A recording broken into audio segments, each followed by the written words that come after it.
ऐसे और वीडियोस के लिए मेरे चैनल को सब्सक्राइब करें।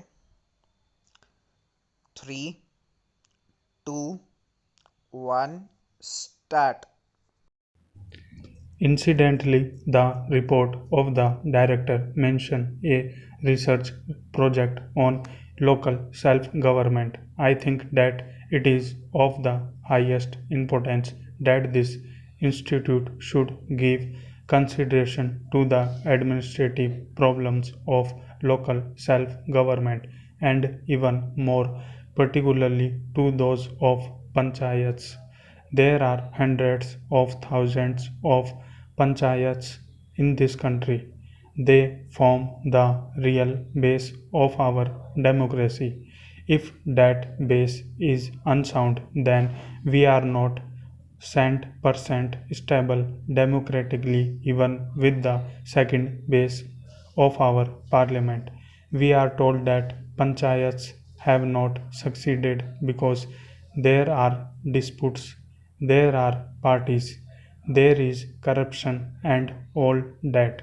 It is true, I think that our experience of panchayats has been de-stressing, but real democracy cannot exist at the top.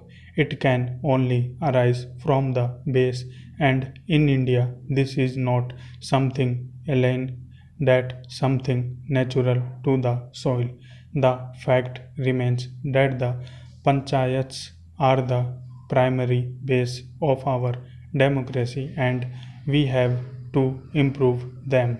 We have to evolve ways and methods to combat faction and corruption in public administration. To take an instance, some kind of compensation is often given in the villages to a large number of people, or some relief work is taken in hand in a village, and some PT official is put in charge of giving relief or compensation. There are always and there will be always be great delays in giving it. Very often, by the time it reaches the recipient has suffered a great deal.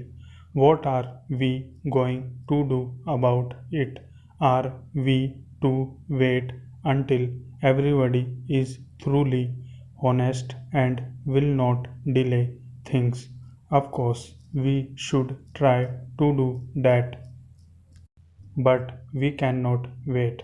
Suppose the whole village is gathered together and the government announcement about the scale of the compensation is made in public. The chances of corruption will become less because the matter will be too public. This is a very simple thing, but it is not done. Why cannot we work through some simple methods? I have suggested that instead of summoning the people and making them come again and again, the official concerned should go to the village and call all the people, announce the government's decision about compensation publicly, and say, come alone, take it here and now. And where this is done, there will be no chances of delay. Unless some such methods are evolved, corruption will become a serious problem. Of course, some amount of it may continue despite the new methods, for its complete elimination requires higher standards of integrity on the part of the people. This has to be ensured for honest administration in India.